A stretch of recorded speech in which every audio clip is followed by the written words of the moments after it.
My name is Nancy Bowie. Today is November the 4th, 2010. I am going to interview Mr. Nguyễn Chí Thiện at the Người Việt Daily News studio. This is a part of 500 Oral Histories project of the Vietnamese American Heritage Foundation. Dạ thưa ông có thể cho biết tên là gì và ông sinh trưởng ở đâu ạ? Tôi tên là Nguyễn Chí Thiện. Dạ. Tôi đẻ ở Hà Nội, Việt Nam. Dạ vâng. Vào tháng 2 năm 1939. Dạ vâng. Thưa ông, ở Việt Nam thì ông ở những tỉnh nào hay là chỉ Hà Nội thôi thưa ông? Tôi ở Hà Nội, sinh ở Hà Nội và đến năm 1946 khi mà xảy ra chiến tranh Việt Pháp thì có đi tản cư về quê. Về quê của tôi là ở huyện Bình Lục, tỉnh Hà Nam. Cách Hà Nội vào khoảng độ 70 km. Thế sau đó đến năm 1950 thì lại về Hà Nội. Thì Hà Nội lúc bây giờ là Pháp chiếm đóng. Thế về Hà Nội thì lại tiếp tục đi học thôi. Sau đó đến năm 1957 thì tôi xuống Hải Phòng ở. Thì ở Việt Nam tôi chỉ ở có 2 nơi đó thôi. Thưa ông, thì trong cái thời thơ ấu đó những cái đời sống dài nhất là ở Hải Phòng và ở Hà Nội phải không ạ? Vâng. Dạ vâng, thì ông có cái kỷ niệm gì đẹp hay kỷ niệm gì đáng ghi nhớ mà ông còn nhớ trong đầu, ông muốn kể lại không? Nói chung là cái thời mà tôi sống ở Hà Nội với Hải Phòng ấy, là cái thời mình cũng còn ít tuổi. Mới là cái thời thanh niên. Phải không nào? Thế thành ra cái hồi mà sống dưới cái thành phố Hà Nội mà Pháp nó còn chiếm đóng ấy, thì công bằng mà nói là cái cuộc sống nó vui. Vì sinh hoạt vật chất, ăn uống thì đầy đủ. Đầy đủ đây là tôi nói chung chứ không phải nói gì gia đình mình đâu. Ngay cả những người bình dân ấy, sống cũng no đủ lắm. Những anh đạp xích lô, những người cắt tóc phải không nào? Hoặc là những người buôn bán lặt vặt đều có một cái cuộc sống no đủ. Thế và gia đình tôi cũng là gia đình thấp thôi, vào cái loại dưới trung lưu, thì cũng có một cái cuộc sống tốt. Đấy là về vật chất. Thế còn về tinh thần thì cũng phải công nhận là nó tương đối tự do. Báo chí phải không nào? Viết lách, tha hồ. Chỉ đừng có trắng trợn chống Pháp thôi, chứ còn nói cái nọ cái kia tha hồ. Thế và một điểm nữa đáng lưu ý ấy, là trong cái thời gian đó ấy, thì nó cũng có một số xảy ra những cái vụ chướng tai gai mắt dưới giải pháp thuộc. Nhưng mà đây nó là thuộc phạm vi cá nhân. Thí dụ như là có một vài người Pháp ở Việt Nam có vẻ khinh thường người Việt Nam. Thế nhưng mà nó khinh thường mình thì mình cũng khinh thường đó thôi, hiểu không nào? Chứ cũng chẳng nể nang gì cả. Cái hiện tượng đó có. Thế về cái tâm lý của thanh niên lúc bây giờ ấy, thì chống Pháp. Là vì mình nghĩ nó là đô hộ mình mà. Cho nên tuy ở trong thành phố ăn uống no đủ, học hành tử tế phải không nào? Tương đối tự do thoải mái, mà vẫn cứ ngưỡng vọng về Hồ Chí Minh, về kháng chiến chống Pháp. Đấy là một cái sai lầm rất lớn mà nó sẽ dẫn đến cả một cái cuộc đời tan nát. Dạ vâng. Thưa ông, thì về vấn đề gia tộc của ông có cái tên là Nguyễn Chí Thiện, nó có cái gì đặc biệt rồi họ Nguyễn Chí không? Gia đình đó? Gia đình tôi không có cái gì đặc biệt cả, vì ông cụ tôi cũng chỉ làm viên chức rất thấp thôi. Trong chính quyền Bảo Đại. Thế còn tôi sống ở nhà quê thì phải nói thật là cũng là dòng dõi nhà Nho thôi. Ông tôi hoặc là các ông tổ ấy, thì cũng đều là học chữ Nho và dạy học. Vì cái vùng tôi là cũng là cái vùng Nho học mà. Cho nên cái vùng tôi là nó cũng gần làng cụ Tam Nguyên Niên Đổ, cách có vài cây số này, Nguyễn Khuyến đấy. Thế thì cũng gần quê của ông Tu Sương nữa, cách cũng độ 10 dặm thôi. Thế thì cái vùng đấy tôi thấy nó cũng là một cái vùng văn hiến, văn học, có nhiều người học chữ Nho. Thưa ông, thì gia đình ông có bao nhiêu anh em không?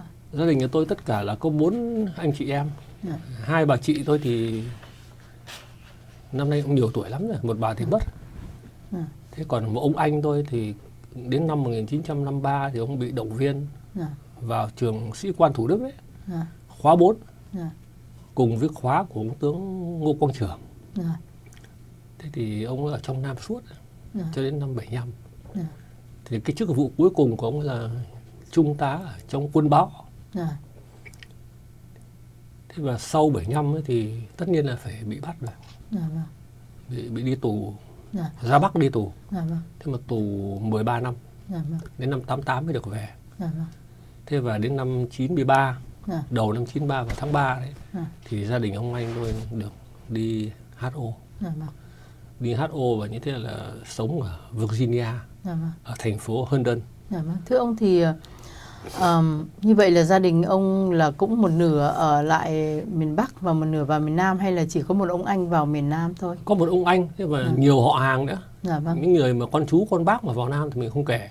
Nhưng mà riêng trong gia đình tôi thì có một mình ông anh thì vào Nam, vì là lúc bây giờ đang đi trong quân đội, cho nên ở trong Nam. Thế còn cái lý do mà tại sao mà gia đình tôi ở lại miền Bắc ấy, thì nó cũng đơn giản thôi. Là vì ông bà cụ tôi lúc bây giờ cũng già rồi. Năm 1954 thì ông cụ bà cụ tôi cũng gần 60 mà. Cho nên là cũng không muốn đi lại, di chuyển. Và cũng lý luận đơn sơ thì là ở đâu cũng sống, ở đâu cũng phải làm mà ăn mà. Gia đình mình có phải là tư sản đâu, có phải là quan lại gì đâu, chỉ là người bình thường thôi. Cho nên là ở đâu cũng phải làm mà ăn. Nghĩ đơn giản như vậy, thế thì thôi cứ ở lại. Cứ ở lại miền Bắc. Mà chính vì thế là sai lầm. Sai lầm cho nên là có biết đâu là ở dưới chế độ cộng sản nữa mà. Làm thì đã đành rồi. Thế nhưng mà làm cũng không có ăn. Phải không nào? Và những cái nghề tự do mà làm cá nhân là không được phép. Phải làm cho chính phủ. Mà làm mà cũng không có ăn. Đấy. Thế cho nên là rồi thì là động một tí thì bắt bớ tù tội, phải không nào? Rất là nguy hại. Nhưng mà vì không biết. Thưa ông thì cái ngày mà suốt mấy tháng mà di cư đó, từ miền Bắc mà di cư vào miền Nam đó, khi mà cộng sản chiếm đóng và cũng như là cái hiệp định Geneva nó chia đôi đó, thì những cái ngày tháng đó ông đang làm gì, bao nhiêu tuổi và ông nghĩ suy nghĩ gì về năm ấy thì tôi sự thực là mới có 16 tuổi. Cho nên là thì là cái hiểu biết nó cũng ít thôi. Mà như tôi nói là mình vẫn có ngưỡng mộ về kháng chiến, thắng trận Điện Biên Phủ, không? Mình còn mang tờ báo đi mình ca ngợi cơ mà. Vì nó sống tự do, cho đấy nó không bắt, mặc dù Tây đang kiểm soát. Thế nhưng mà báo đăng là Điện Biên Phủ thất thủ. Thế là mình mừng lắm. Việt Minh đã thắng là mình mừng lắm, cho là thắng Pháp.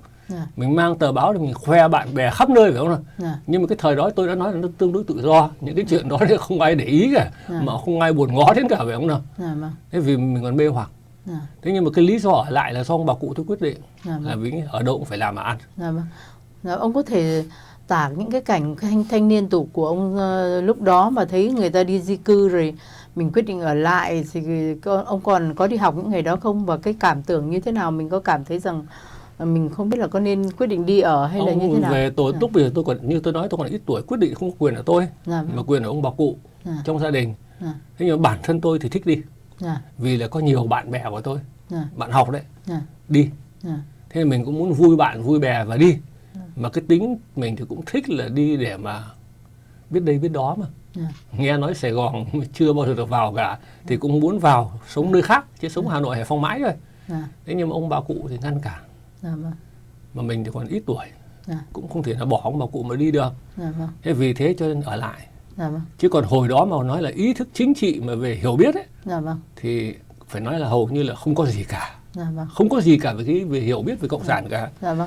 Thế cho nên là thế này tôi nói tiếp đó, là vì hồi trước khi di cư ấy, thì chính quyền của ông Ngô Đình Diệm đấy có những cái khẩu hiệu sơn ở tường mà nói rất rõ, nói rất rõ về cộng sản. Thế nhưng mà mình đọc thì mình chỉ đọc để mà biết thế thôi, chứ gọi là không có kinh nghiệm, không có kiến thức, phải nói như thế. Đọc mà không hiểu gì cả, coi là vui thôi. Mà tôi vẫn còn nhớ, thí dụ như là vợ chồng cần vụ dân công, đàn con nheo nhóc, khổ không Bác Hồ, phải không nào? Đấy, nó có những câu như thế, phải không nào? Thế thì theo Bác Ngô mà vàng thì đeo đầy cổ, mà theo Bác Hồ gian khổ cả đời, phải không nào? Đấy, cho nên là những cái đại cương, những cái câu như thế, phải không nào? Thì dán ở đường. Thế nhưng chúng tôi đọc và chúng tôi cũng chỉ cười với nhau thôi, chứ cũng chẳng có cái suy nghĩ gì cả. Thưa ông thì sau khi bức màn sắt mà đóng xuống đó, tức là miền Bắc và miền Nam hoàn toàn cắt chia và không có ai được đi qua đi lại đó, thì cuộc sống sau đó như thế nào ông có thể cho biết không ạ? Nói sự thực mà sau khi Cộng sản mà nó về tiếp quản Hà Nội ấy, chỉ vào khoảng độ 6-7 tháng sau thôi, thì là chúng tôi đã chán chế độ lắm rồi. Là vì nó đã bắt đầu tỏ ra những cái rất là trắng trợn, vi phạm những cái quyền con người rất là trắng trợn. Tôi thí dụ như là nhà mình ở, nó sộc vào lúc nào cũng được, sộc vào nó khám xét, lúc nào cũng được, không ngày đêm bất cứ lúc nào, gọi là công an ấy, nó sộc vào nó khám xét. Mà trước kia thằng Tây khám cái gì ạ? Họ khám cái gì? Họ nghi ngờ cái gì là nó khám cái đó thôi. Dạ nhây tôi có làm gì đâu.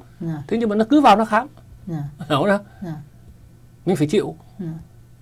Một điểm nữa là đấy là vấn đề Tây nó không dám làm như thế nhé. Vâng. Mình thấy nó quá đáng rồi. Một điểm thứ hai nữa là gì? Cả ngày là nghe ca ngợi Hồ Chí Minh đấy, ca ngợi Đảng đấy, mà ca ngợi một cách rất là vô lý.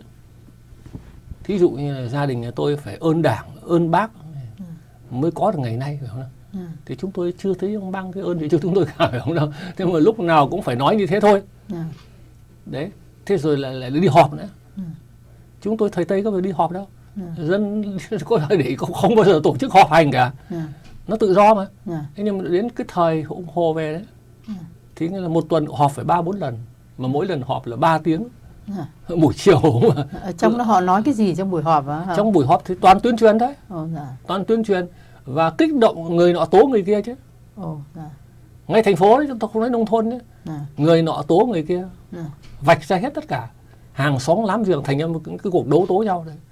Kể lý lịch nhau, mà kể toàn những cái chuyện ngày xưa cả. Thí dụ ông này bây giờ giàu có đấy, trước kia từng làm bồi này, bà này trước kia làm vũ em cho Tây này, không nào? Tất cả những cái gì mà họ biết thì hàng xóm láng giềng là nó kích động tố nhau.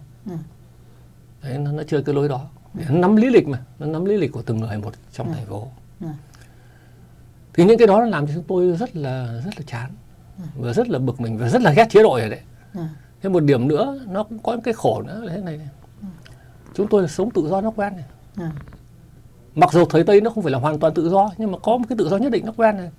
Bây giờ đầu tiên việc nó về là thế nào? Làm một dãy loa cắm ở đầu đường, cột đèn ấy. Nó cứ chĩa vào nhà mình ấy. Nó gào thét suốt từ 5 giờ sáng mà cho đến 11 giờ đêm. Không lúc nào yên cả. Cái loa của chúng nó loa toàn loa tuyên truyền đấy. Lúc nào cũng ca hát, ca ngợi Hồ Chí Minh, ca ngợi Đảng đấy. Thế vì thế nên anh em chúng tôi chán. Nhưng mà khi mà đã biết như thế rồi thì muộn rồi. Thì muộn rồi. Nó gọi là ở trong cũi đấy. Thì hết đường. Hết đường đi. Đồng thời cũng vào cái dịp đó, vào những cái năm mà 55, 56 đấy, là nó cải cách ruộng đất dữ dội lắm. Đợt 5. Cái đợt này mới là đợt chính đấy. Nó giết hại không biết bao nhiêu là người chung quanh thành phố. Thì tôi ở thành phố Hà Nội lúc mà tôi đi xem. Tôi đi xem những cuộc đấu tố. Đấu tố ngay ở chung quanh Hà Nội thôi, mình cũng không đi xa. Ông có thể kể cho một cái cuộc đấu tố mà ông còn nhớ mà nó... Tôi xem nhiều cuộc, nhưng tôi xin kể một cuộc ở Thái Hà Ấp thôi. Là cách Hà Nội rồi mấy cây số thôi mà. Thì hôm ấy xử cái ông Bảy Dần. Thì có thể nói hôm ấy tôi đi xem từ sáng cho đến tối mới xong. Để thay tua nhau lên đấu tố.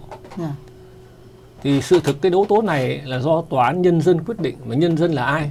Là bày một cái bàn này đấy. Ở giữa cánh đồng đấy. Thì mấy người gọi là làm chánh án ấy, thì toàn là bần nông mà. Có người mù chữ nữa cơ. Không biết đọc biết viết gì cả. Nhưng mà làm chánh án và làm ban xử. Thì sự thực nói là để ra lúc bây giờ mới xử. Thế nhưng mà cái hố chôn đã đào rồi. Đào trước đấy hàng tuần. Cái hố chôn ông ấy đào trước đấy bao nhiêu ngày rồi. Thì cái ông đồ này ra là bị trói vào một cái cọc. Bị trói vào một cái cọc mà già thì ông độ 60 rồi. Trói vào một cái cọc như thế mà tưởng tượng cho nắng như thế chứ. Thế mà trói cái cọc mà trói suốt ngày như thế, hiểu không? Thế thì lúc rồi thay nhau lên tố. Tội gì? Ông này có tội gì? Ông này gọi là địa chủ thôi. Thế là có nhiều ruộng thôi chứ không có làm cái gì đâu. Thế thì các người nông dân lên tố, thì thậm chí thì cả con ông cũng phải lên tố. Lên tố bố, họ bắt mà. Lên tố bố. Có những lời như tố rồi, ông có nhớ được cái lời tố nó như thế nào không? Thí dụ như là con tố phải không nào? Nghĩa là mày là cái thằng bóc lột phải không nào? Mày bóc lột của nông dân thế nọ ghê ấy. Tao tuy ở trong gia đình mày nhưng mà tao thấy bây giờ tội ác của mày ghê quá, tao không nhận mày là bố nữa. Tức là con gọi bố là mày à? Tao gọi là mày, thế mà bố phải xưng con. Bố phải xưng con với con mình. Và thưa bà, con xin nhận lỗi. Đấy đến cảnh nó vô luôn như thế mà. Hoặc là vợ lên tố chồng thì ông chồng cũng phải xưng con với vợ. Ôi trời. Thế còn các nông dân tố thì toàn bịa thôi. Sau này mà khi sửa sai họ cũng công nhận là toàn bịa cả. Bất cứ ông đồ nào, bất cứ một cái người địa chủ nào lên thì người nào cũng là có cái tội hiếp dâm cả. Hiếp dâm con dâu cũng có, rồi hiếp dâm tá điền cũng có, phải không nào? Nó là một cái bài bản này. Thế thì đánh đập tra tấn nông dân như thế nào? Bắt nông dân đói khát như thế nào? Những cái chuyện đó là tôi ở nông thôn nhiều, tôi biết mà làm gì có những cái chuyện đó. Phải không? Thế họ cứ bịa ra họ nói. Thế và sau khi thay tua nhau tố, hết người nọ lên người kia, mà ông kia là phải ngồi yên đứng yên nhé. Họ tố là không được cãi đâu. Chỉ có nhận tội thôi. Nhận tội. Thế và sau khi tố chán như thế, bao nhiêu người lên tố như vậy mà. Thì đọc bản án là tử hình. Đọc xong cái thì cái cột treo thì bắn ngay ở cái cột thôi. Họ bắn à? 6 người bắn. 6 người bắn đứng cách chỉ vào khoảng mấy thước thôi. Thì 6 người giơ cái súng trường ấy, bắn vào ngực. Thế bắn xong họ chặt dây thừng này. Thế và lôi cái xác đó vùi xuống đất. Không có quan tài nhé. Vùi ngay xuống cái hố ấy. Thế xong san bằng đất. Chứ không đắp thành cái mộ đâu. San bằng đất. Thì cái miền Bắc năm đó là khắp nơi nó xảy ra như vậy. Mà nó có cái điều này này. Tôi đi xem nhiều. Mà ngay làng tôi, ở cái làng của tôi tản cư trước đấy. Thì ruộng đất có đâu. Những người mà giàu một tí nhá, họ đi Nam rồi. Kể cả tư sản mà giàu có quá họ đi Nam cả rồi. Thế địa chủ mà giàu có quá mà miền Bắc nó không giàu lắm như miền Nam đâu. Thế thì đi Nam hết rồi. Thế những người ở lại thì toàn vài ba mẫu mà. Vài ba mẫu đất, 1-2 hectare là cùng thôi đấy. Thì cũng bị quy thành địa chủ. Có người chưa đến 1 hectare cũng bị quy là địa chủ. Là vì cái thành phần địa chủ ấy, theo cái quy định mà Đảng và ông Hồ đề ra ấy, là từ 5 đến 7% nông dân. Nghĩa là một làng có độ 100 hộ, 100 nhà thì phải có 5 nhà hoặc 7 nhà là địa chủ.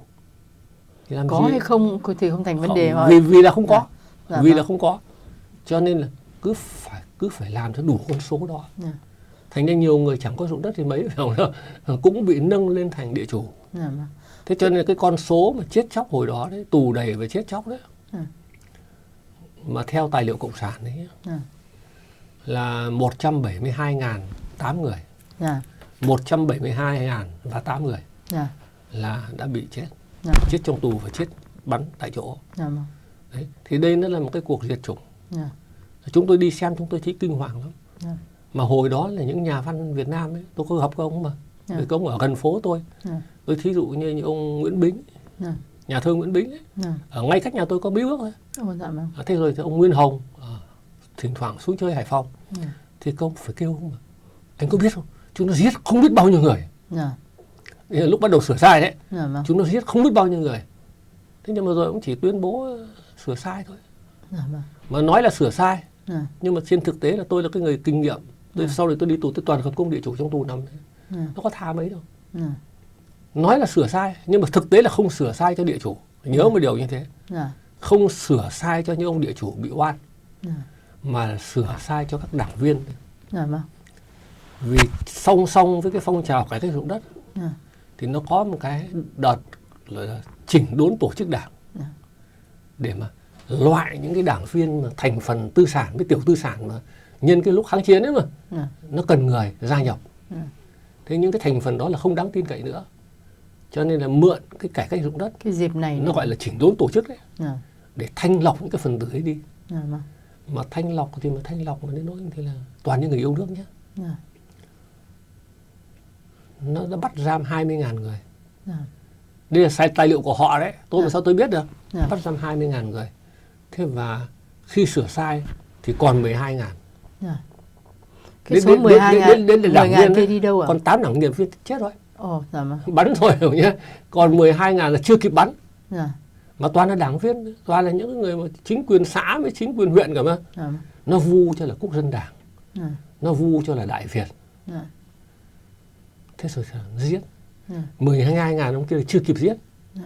Thì bên Liên Xô đấy, lúc bây giờ nó có cái đại hội Đảng Cộng sản Liên Xô lần thứ 20, họp tháng 2 năm 56, phê phán Stalin về cái tội giết hại đồng chí mà, xét xử không công bằng, không minh bạch, vu cáo và giết hại các đồng chí, lên án như vậy, cho nên nó mới có sửa sai. Chứ nếu mà không có cái đại hội 20, vì Việt Nam cái gì cũng phải theo Liên Xô mà, nếu mà không có cái đại hội 20 mà Liên Xô lên án Stalin đấy, là sát hại các đồng chí trong đảng đấy, thì không có sửa sai.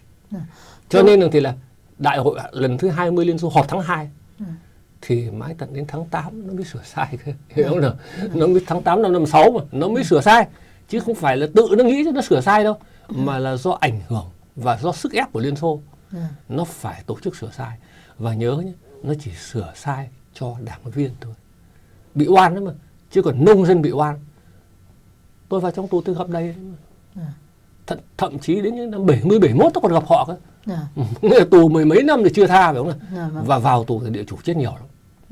Tuổi già, phần nhiều ông địa chủ cũng nhiều tuổi rồi mà. Già rồi thì là tài sản mất hết, khủng hoảng tinh thần, vợ con tố mình, thế rồi thì là hàng xóm láng giềng tố mình, mà toàn tố điêu thôi mà. Thế cho nên là các ông khủng hoảng tinh thần, các ông chết nhiều lắm. Những cái năm mà tôi đi tù sau này tôi gặp là những ông còn sống sót đấy, mặc dù sau này cũng đến chết hết trong tù, nó có tha ai đâu.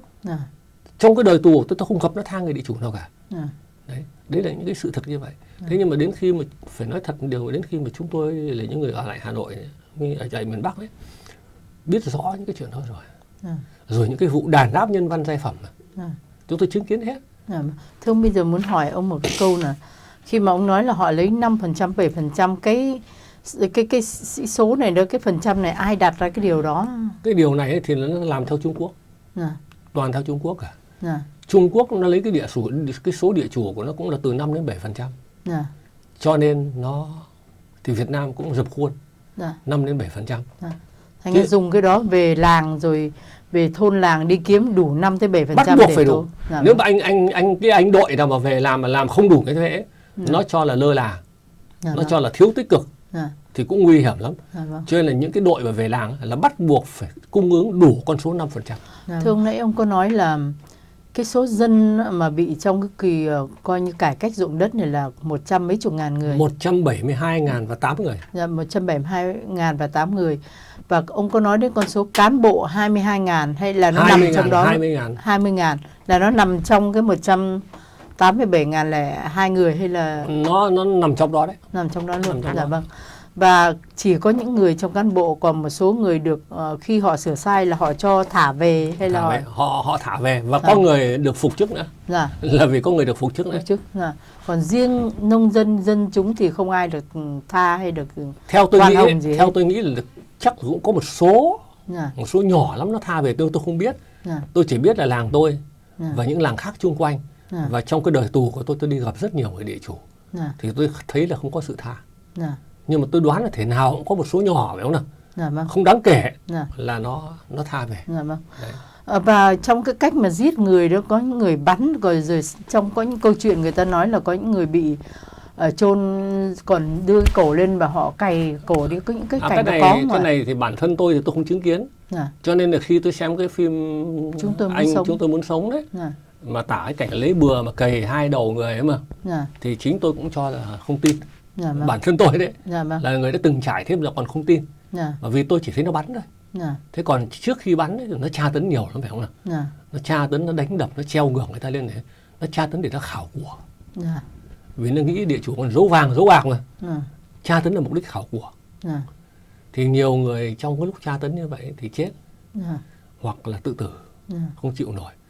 Thế và trong khi nó giam tất cả gia đình địa chủ lại mà, thì có nhiều em bé chết đói, là vì nó cấm không mang lương thực vào mà, chỉ có thể lén lút cho ăn uống một tí gì đó mà thôi. Thế cho nên là có những gia đình bị đói chết, Những cái số này không kể đấy nhé. Những cái số này không tính vào cái số 172.800 người đâu chứ. Vâng. Là vì nó là trẻ con mà. Hoặc nó là một ông bà già chết phải không nào? Chứ không phải là địa chủ. Thì không tính vào. Con số nó chết cũng nhiều lắm. Thế còn bảo thì là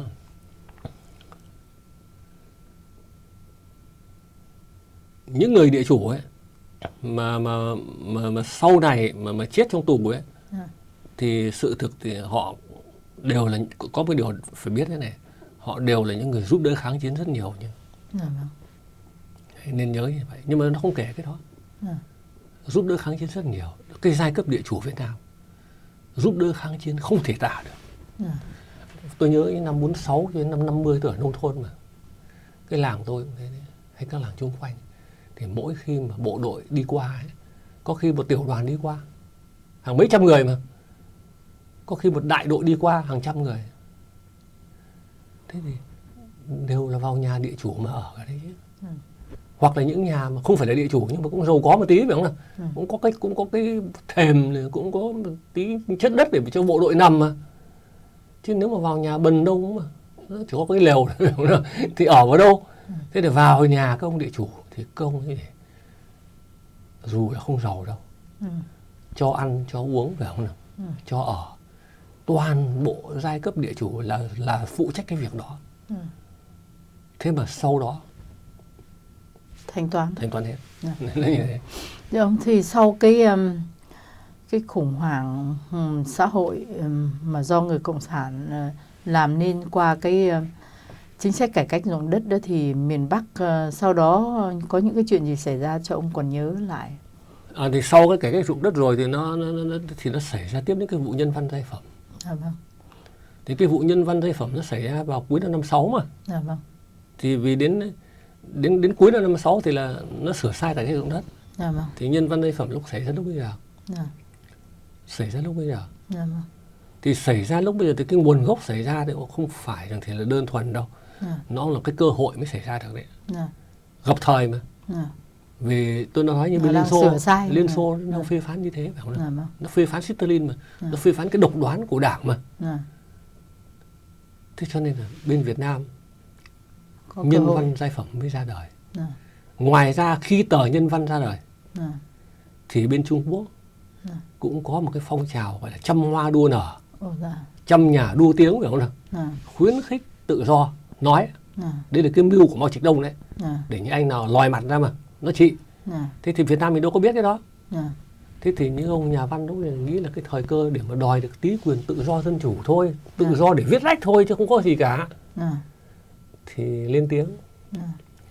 lên tiếng thì là bị đàn áp.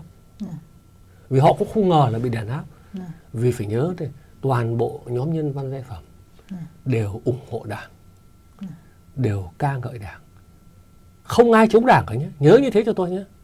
Không có một người nào chống đảng cả, mà là chỉ muốn cái gì, công việc của văn nghệ sĩ mà thì phải cho họ tự do một tí, chứ đừng có can thiệp vào, bắt viết thế này bắt viết thế nọ phải không nào? Chỉ đòi hỏi có thế thôi. Ông có thể nói vấn đề can thiệp một người cầm bút vào thời gian nó như thế nào không? Ông có thể nói cho rõ một chút không? Tôi thí dụ cái này, thí dụ như một người cầm bút nó không còn có một tí tự do nào nữa. Tôi thí dụ như là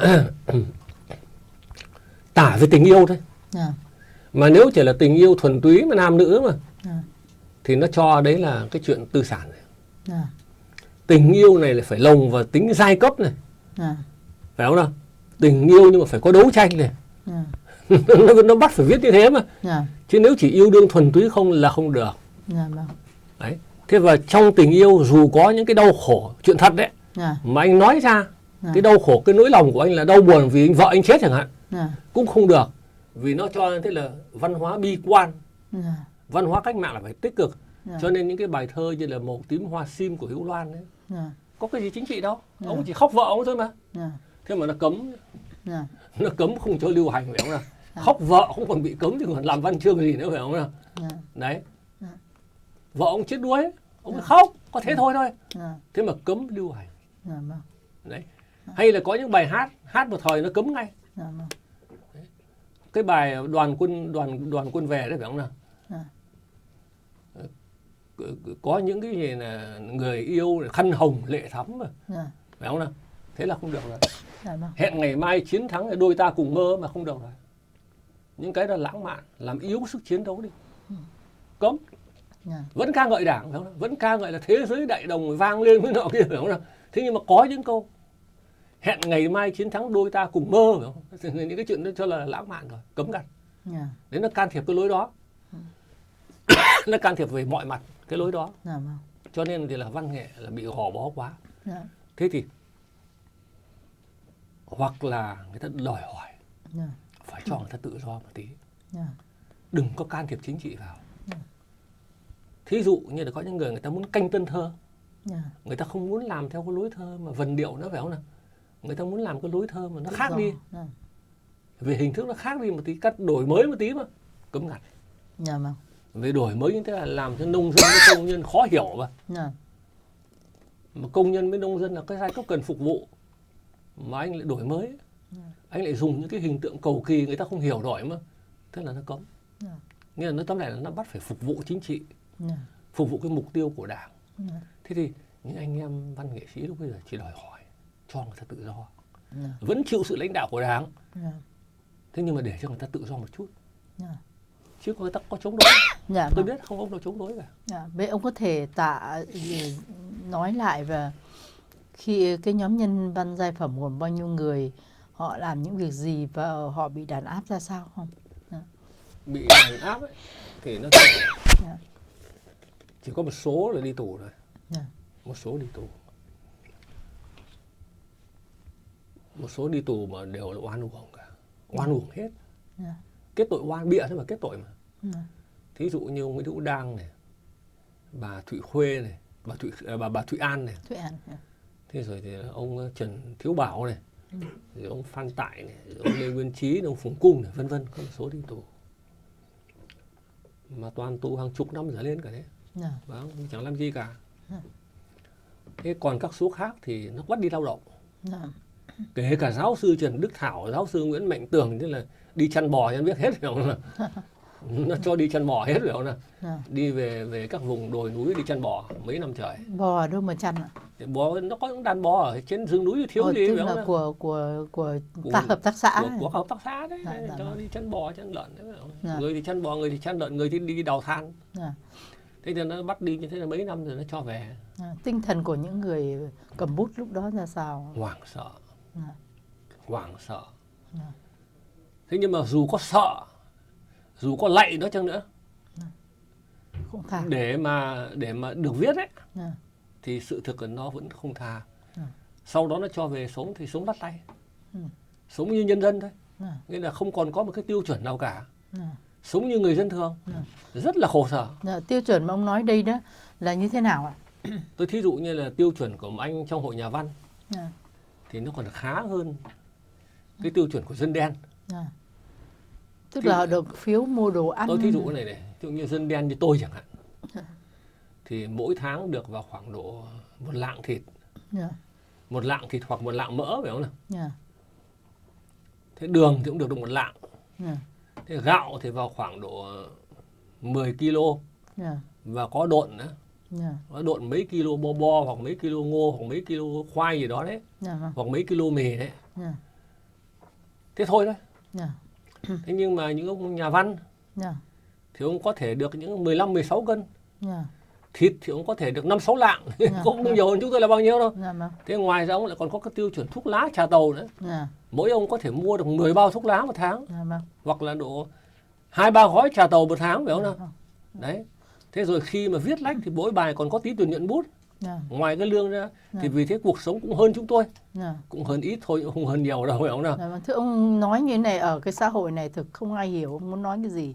Tại vì cái xã hội mình ở đây mình đi làm mình có tiền mình muốn mua cái gì mua mà người ta chào mời mình mua nữa. Nhưng mà bây giờ ông nói như vậy ông có thể nói rõ là tức là một người ở trong cái xã hội đó chính phủ nó có cái hệ thống tem phiếu kiểm soát hết. Dạ vâng. Nó có cái hệ thống tem phiếu. Giờ tôi thí dụ nhé. Tôi được mua 10 cân gạo. Thì tôi dùng cái tem phiếu đó tôi mua.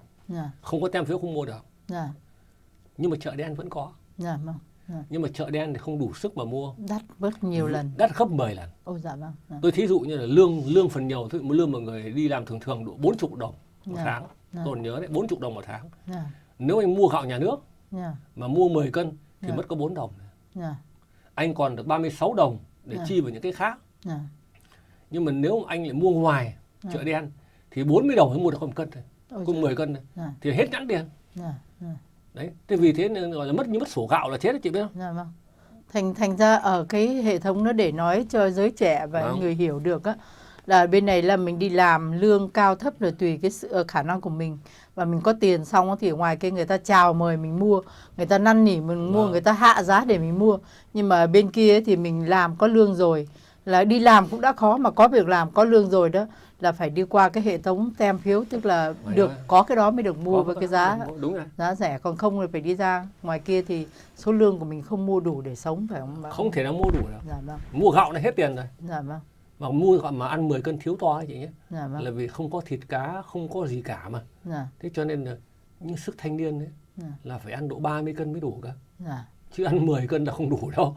Sức nông dân thì là 30 cân mới đủ cơ. Thế mà hơn nữa ngay cả cái vấn đề mua bán như vậy nó cũng chia ra làm 3 nơi, 3 cấp. Một cái cấp gọi là cấp nhân dân. Nhân dân với cán bộ thì là nó có những cái loại phiếu riêng mua. Thế còn cán bộ trung cấp ấy thì nó lại có những cái chỗ bán riêng. Nghĩa là mua được nhiều hơn. Mua được nhiều hơn, có chỗ bán riêng. Thế còn cao cấp từ bộ trưởng với lại trung ương đấy thì là mua ở một cái nơi khác. Nó gọi là cửa hàng tôn đản đấy.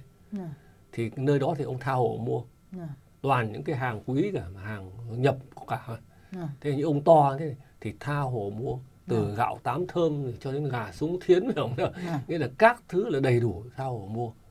Cho nên nó mới nói là Tôn Đản là cái nơi, là cái phố Tôn Đản là cái nơi để bán cho những ông ấy đấy. Nó gọi là Tôn Đản là chợ vua quan. Phải không? Thế còn Vân Hồ là chợ mà trung gian định thần mà, là hạng trung đấy. Thế còn vỉa hè là chợ nhân dân, phải không? Như thế, nghĩa là nhân dân là cái nơi mà rẻ mạt nhất. Tức là họ nói là họ thực hiện chế độ cộng sản để đem lại cái coi như là công bằng cho mọi người, nhưng thực sự trong xã hội như ông ban nãy nói, nguyên vấn đề thực phẩm không cũng đã chia thành 3 cấp khác nhau rồi. 3 giai cấp khác nhau ở ngay đó rồi. 3 giai cấp khác nhau, nhưng mà sự thực những ông to ấy thì họ đã thành công trong chế độ cộng sản. Nghĩa là làm theo năng lực, hưởng theo nhu cầu. Nghĩa là ông ấy làm được hay ông không làm được kệ các ông ấy, phải không nào? Thế nhưng mà hưởng theo nhu cầu là ông hưởng bất cứ thứ gì. Tôi thí dụ như là những ông trong Bộ Chính trị chẳng hạn. Ông hưởng tất cả mọi thứ của ngon vật lạ trên đời, trên thế giới, phải không nào? Không có cái thứ gì mà ông không có cả. Cả nước phục vụ cho ông mà. Tài sản của nước cũng là tài sản của các ông ấy. Cho nên là các ông ấy hoàn toàn sống đế vương. Hoàn toàn sống. Cái số đó chiếm bao nhiêu % trong xã hội thưa ông? Cái đó không nhiều đâu. Tôi cũng phải công bằng, tôi nói là cái số mà được hưởng như vậy mà nó chỉ có vài 30 gia đình thôi. Ôi trời. Trong Bộ Chính trị đấy chỉ có vài 30 gia đình thôi, chứ không nhiều đâu mới có cái khả năng sống như thế. Chứ còn loại trung ương đảng đó mà thì cũng chỉ là sống ở cái chợ vua quan thôi đấy, là cái chợ mà Tôn Đản đấy, phải không nào? Đấy, chứ không phải là được sống như là vua chúa như các ông kia. Thế còn những cái ông mà trong Bộ Chính trị là những ông rời con. Cho nên bây giờ người ta gọi là thời của thánh thần mà. Những ông là những ông thánh, ông thần đấy. Đụng đến là phạt chết ấy, là vật chết ấy, đúng không? Thành thử những cái chuyện mà nói là ông Hồ Chí Minh sống giản dị. Không, cái đó là bậy hết. Vâng. Cái đó là hoàn toàn bịa đặt. Hoàn toàn là bịa đặt. Ông ấy sướng không thiếu một thứ gì cả.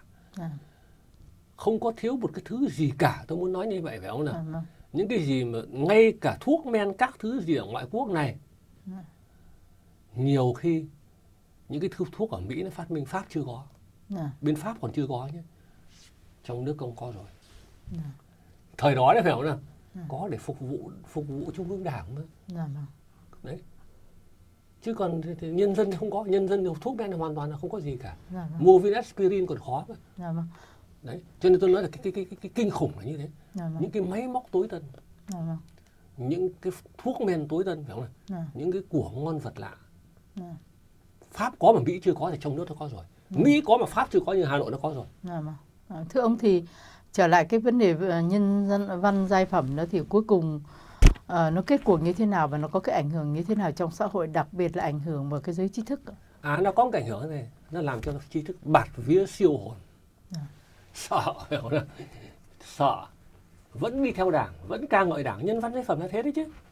Chỉ có xin một tí tự do thôi mà đã bị tan đời rồi, phải không nào? Không những tan đời mình mà tan đời luôn cả con cháu nữa, phải không nào? Học hành khó khăn mà, xin việc khó khăn.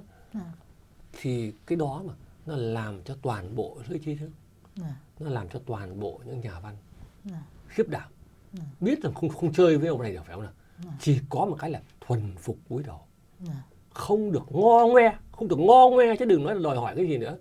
Cho nên sau cái vụ đó mà thì toàn bộ văn nghệ sĩ, toàn bộ trí thức nữa nhá, đều răm rắp cúi đầu tuân theo đảng và sợ hãi một cách khủng khiếp. Vì chưa nói đến tù đâu, nhẹ nhất là nó cho anh chết đói, tức là về sống với nhân dân mà. Về sống với nhân dân thì khổ lắm, phải không nào? Đấy, mà toàn những ông lao động chân tay thì không có sức. Thế cho nên là họ sợ đến một cái mức khủng khiếp. Ông Nguyễn Tuân chả nói trước khi ông chết là gì thế thôi. Mà sợ chứ tôi sống đến ngày hôm nay là vì tôi biết sợ cơ mà. Biết sợ đấy. Mà Nguyễn Tuân là cái người mà được cho nó ưu tiên lắm đấy nhá. Thế mà còn nói như thế. Thế còn nó có những cái sợ hãi một cách vô lý thế này. Tôi thí dụ như là nhà văn Nguyễn Khải này, làm đến đại tá trong quân đội. Thế mà lúc nào cũng sợ đấy. Có một người ta kể lại một hôm ngồi nghe nói chuyện, nghe ông Tô Hữu nói chuyện này, thì ông ấy hơi cười một tí hay sao ấy. Thì cái anh bên cạnh quay lại hỏi mà, tại sao đồng chí lại cười thế? Ông này sợ quá rồi. Tôi có cười đâu, răng tôi nó hô đấy. Trông tưởng là cười, tôi có cười đâu phải không nào? Tôi cười thế mà sợ đến cái mức như thế cơ mà, như thế không nào ấy. Cái người văn nghệ sĩ sợ như thế nó còn làm ăn được cái gì nữa. Thế rồi thì là cái hồi mà năm 6 đấy, có một nhà văn là Mạnh Phú Tư, là nhà văn của Đảng, chết. Thế thì lúc bây giờ nó có cái này tên nó mới tố ông Nguyên Hồng, nhà văn Nguyên Hồng đấy, mà tại sao hôm ấy không đi đưa. Ông Nguyên Hồng sợ quá, mà không, tôi có đi đưa đấy chứ, tôi đứng ngay ở chỗ đền khần quan tài, có ông này ông kia làm chứng cho tôi, phải không nào? Mà cái này đăng lên báo đấy nhá, tôi không biết đấy, phải không nào? Phải thanh minh ngay thế, vì không đi đưa cũng làm cái tội gì, phải không nào? Đấy, tôi muốn nói nó đàn áp đến cái mức như vậy. Thành ra nghĩa là nói chung là cái sĩ khí mà chôn vùi hết, phải không nào? Chôn vùi hết không còn ai nữa. Thưa ông, có hiện tại giờ có những bị nhà văn nhà thơ mà bị bách hại trong thời gian đó hiện còn sống mà ông có nhớ ra còn ai không, hay là cũng đã mất hết rồi? Bây giờ nói chung thì là những cái người đó đa phần là chết hết rồi. Đa phần là chết hết rồi. Nó mất nhuệ khí đến cái mức thế này này. Như tôi thí dụ này này. Những ông mà gọi là kiện tướng trong nhân văn giai phẩm, như ông Trần Dần, ông Lê Đạt, ông Hoàng Cầm, phải không nào? Đấy. Sau 30 năm trời mẹ sống khổ hơn súc vật. Đến khi nó đổi mới, nó cởi trói một tí mà, thì tưởng có ông phải lên tiếng chứ, phải không nào? Lên tiếng đòi phải bồi thường cho mình, đòi phải phục hồi danh dự cho mình ấy đi. Không. Lên tiếng ca ngợi Đảng, ca ngợi Bác Hồ, phải không nào? Sau khi bóng Trần Đức Thảo cũng vậy đấy. Trần Đức Thảo là triết học đấy, cũng vậy đấy. Sợ quá mà. Cho nên đến khi nó cởi trói, nó cho hưởng một tí, nó cho một tí tiền, phải nói thế, in sách in vở cho một tí tiền. Thế là lập tức sau 30 năm trời lại ca ngợi Hồ Chí Minh, lại ca ngợi Đảng. Mà lúc bây giờ thì người ta đang chửi, người ta chửi bóng chửi gió thôi. Thì các ông sau bao nhiêu năm khổ sở, tưởng các ông ấy ra đời tái xuất giang hồ, các ông ấy sẽ lên tiếng một tí mà. Toàn những người mà người ta đang kính trọng đấy, phải không? Nhưng mà đến lúc mà ra đời thì lập tức là xoay tận tầng bốc chế độ. Nó mất nhuệ khí đến như vậy. Mà nó đàn áp đến cái mức gì? Các ông ấy mà hồi năm 6 nhân văn giai phẩm đấy, các ông ấy tố giác lẫn nhau rất là thê thảm, bẩn thỉu. Tố giác lẫn nhau, tự mình bôi do chát chấu của mình, nhận tội mà. Ô nhục vô chừng, phải không nào? Trong Nam thì không biết cái đó đâu. Những cái đó nó in thành sách cả mà, in thành báo ở miền Bắc chúng tôi biết mà. Ông Trần Dần tố như thế nào, ông Phùng Quán, ông Hoàng Cầm, ông Lê Đạt tự thú như thế nào, mà tự thú rất là một cách mạt hạng. Tôi là một cái thằng ham danh ham lợi, phải không nào? Tôi đã bị đầu độc bởi bọn tư sản, tôi là thằng vô ơn, Đảng đã nuôi dưỡng tôi, thế mà bây giờ tôi lại quay ngoài bút tôi xỏ xuyên Đảng, là cái đấy tự thú cái lối đó đấy, anh biết không?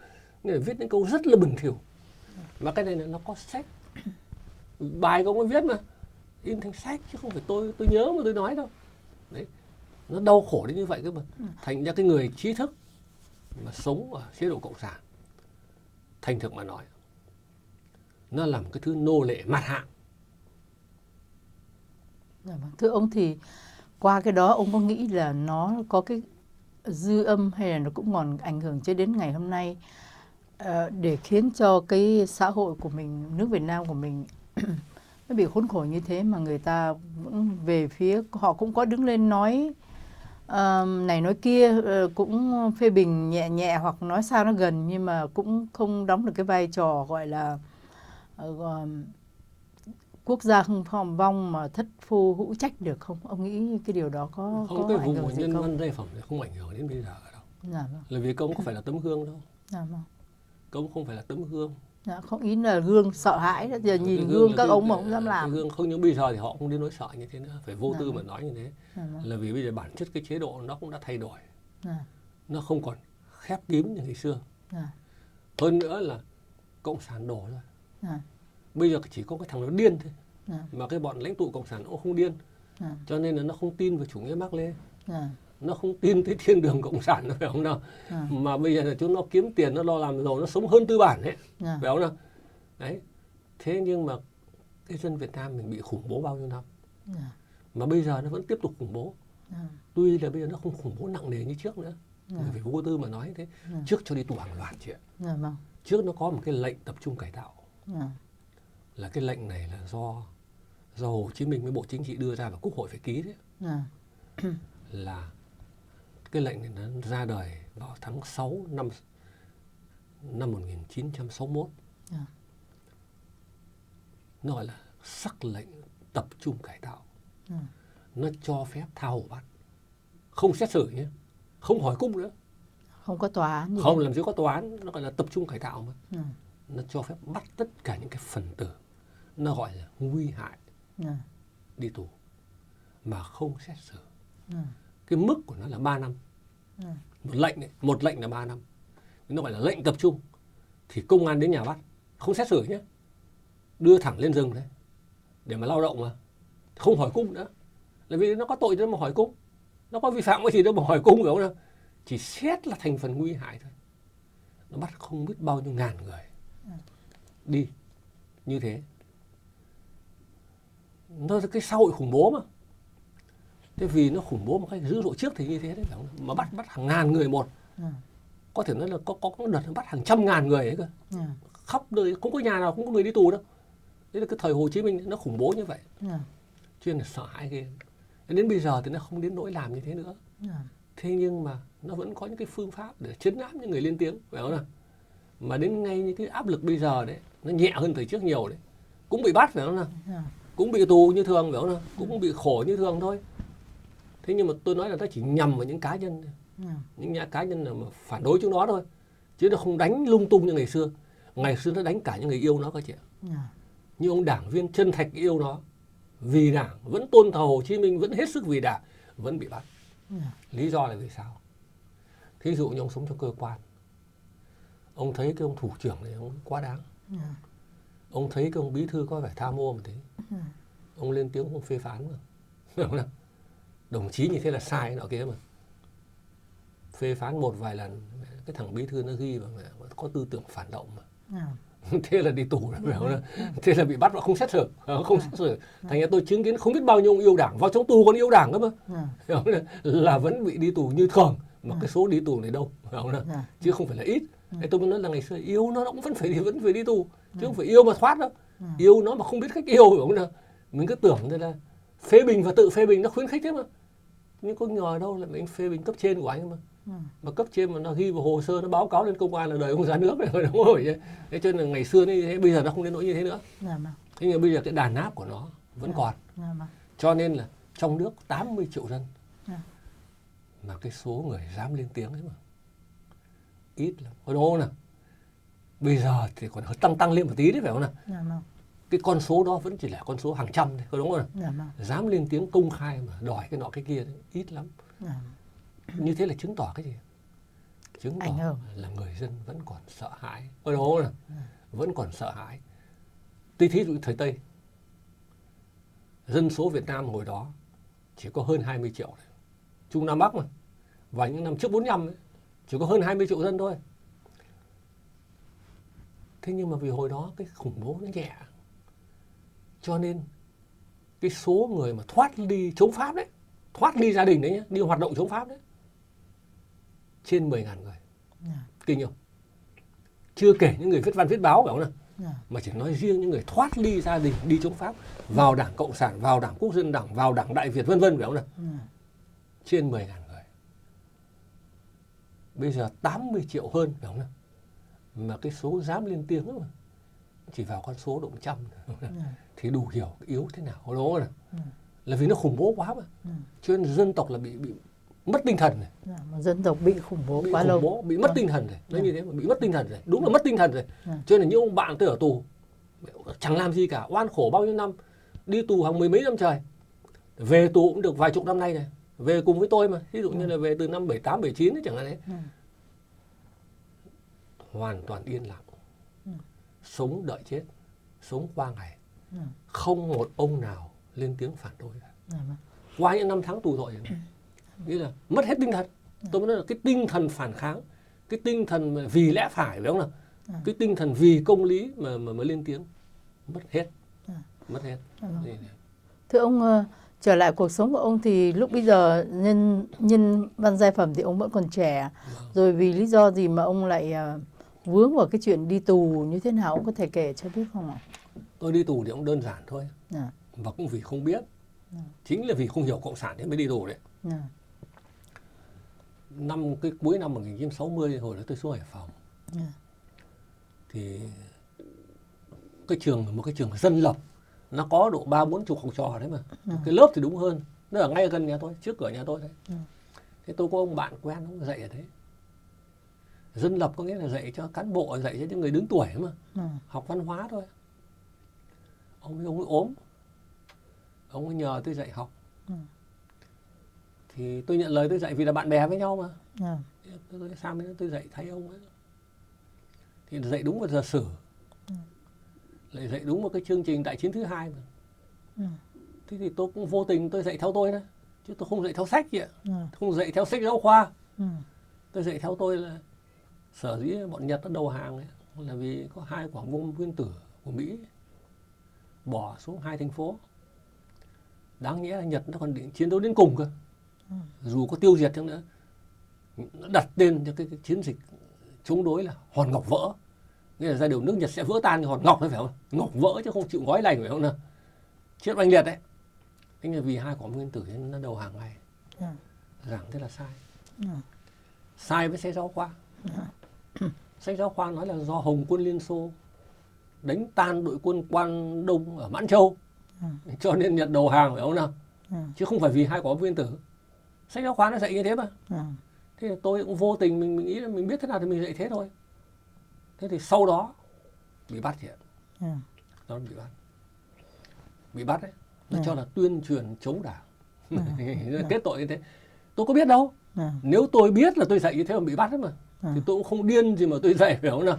Nó không điên gì mà nhận lời dạy giảng hộ cho ông kia nữa. Thế nhưng mình tưởng là mình chỉ nói sự thật lịch sử thôi. Đấy là không biết đấy, chị biết không? Thanh niên mà, mới có 20 mấy tuổi đâu mà sao hiểu được. Mà mình nghĩ là làm chính trị là phải giải truyền đơn này, phải thành lập đảng này, phải viết báo này, thì mới gọi là làm chính trị. Chứ không ai nghĩ là ngồi uống trà với nhau thế này nói lung tung là làm chính trị, chị biết không? Thế mà chỉ uống trà nói chuyện với nhau mà nó nghe được là cũng rũ tù đấy, chị biết không nào? Cũng thành chính trị. Chính vì nhiều người không biết chị ạ. Nhiều người nghĩ đơn thuần mà. Cho nên là đi tù oan không biết bao nhiêu cả. Thì tôi cũng vào cái diện gọi là đi tù oan như thế lần đầu tiên đấy. Thì lần đấy tôi phải đi mất 3 năm rưỡi. 3 năm rưỡi thì trong 3 năm rưỡi thì tôi vào tù. Ngoài tôi cũng đã làm thơ rồi. Lúc bây giờ là ông bao nhiêu tuổi ạ? Lúc bây giờ tôi đi tù năm ấy tôi mới có hơn 22 tuổi thôi. Dạ mà. Thì tôi đi tù như thế là năm 61 mà. Thế thì ở ngoài mình đã làm thơ rồi. Thế nhưng mà thơ ngoài làm thì cũng chưa chống đối mấy. cũng nói lên một số cái cảnh xã hội thôi, làm một ít bài thôi. Thế nhưng mà đến khi vào tù thì thấy kinh quá. Nó coi con người không bằng con vật. Không bằng con vật thật sự cơ, chứ không phải là mình nói quá đâu. Không bằng con trâu, không bằng con bò đâu. Thua xa, phải không nào? Con người không có giá trị bằng nó. Cái điều mình chứng kiến như vậy. Thí dụ như một người hấp hối chết, tự nhiên ngất ho ra máu, gọi là cứu, nó không cấp cứu đâu. Để cho chết, phải không nào? Nhưng con trâu, con bò mà hơi ốm một tí mà, thì nó vội vàng nó cho là uống mật này, cho ăn đậu nành, nó tiêm penicillin, phải không nào? Nó cấp cứu lợn, cấp cứu bò ngay, phải không nào? Chứ còn con người là thôi, phải không nào? Mà con người thì đói dài thì thua con vật. Thậm chí có những anh tù đi qua mà thấy cái cẳng chóc, cái cháo lợn nữa, cái chảo nấu cám lợn nữa, lấy cái không có cái cốc rồi đâu, lấy cái ống tre ấy, múc trộn cái để ăn, phải không? Nó đánh chết thì phải không? Nó mà vớ được nó đánh chết thì phải không? Ăn của lợn đấy. Sự thực là không bằng. Thế vì cách đối xử của con người nó quá đáng quá. Anh nào dư xương, gầy nhom, chết chóc đấy. Ngày nào cũng có người chết.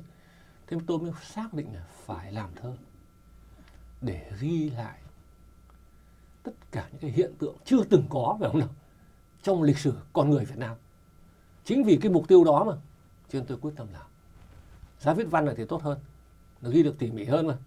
Thế nhưng mà viết văn thì không có, nó khám trại luôn đấy mà, giấy bút đâu. Mà ngay ở ngoài xã hội viết văn cũng nguy hiểm quá chị ạ.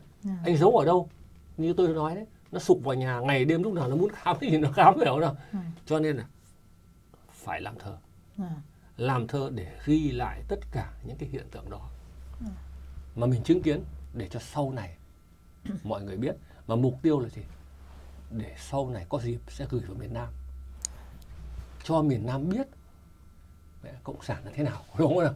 Để mà có sức chiến đấu, để mà hiểu. Cho tôi biết miền Nam mơ hồ lắm, phải không nào? Không sống với nó không biết được đâu. Cho nên là sau khi đi tù lần ấy, tôi được tha ra, thì độ gần 2 năm rưỡi sau thôi, nó lại bắt tôi. Vì lý do gì ạ? Lý do gì đâu. Lý do là mình làm thơ. Mình làm thơ thì có cái điều là làm thơ thì nhất là thanh niên đó mà. Tuổi mới có 25, 26 thôi. Thì có bạn bè, phải không nào? Phải đọc chứ.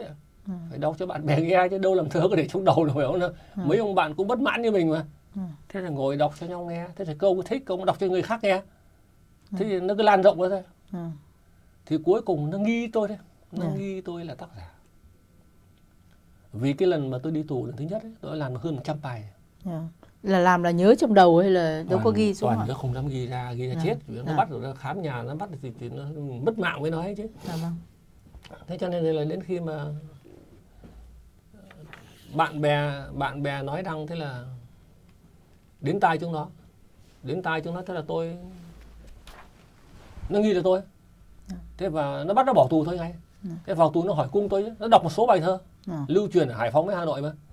Thì tôi không nhận. Đấy là tôi nhận, phải không nào? Tôi không nhận thì nó có cái gọi là sắc lệnh tập trung đấy. Nó có cần xét xử ở đâu, là nó cho tôi đi ngay. Đấy là vào đầu năm 66. Nó cho tôi đi một mạch. Đi một mạch cho đến năm 77. Sau khi nó thắng Việt Nam 2 năm, nó mới tha tôi. Mà tôi đi lần này thì bố chết, mẹ chết, không được gặp. Mình ở trong tù. Thế thơ tôi làm, lúc bây giờ được vào khoảng 400 bài đấy. Thêm 11 năm rưỡi nữa trong tù mà. Làm được đến gần 400 bài tất cả. Thì đến lúc tôi ra tù, thì ông Mộc cũng mất rồi. Thì tôi phải tìm cách.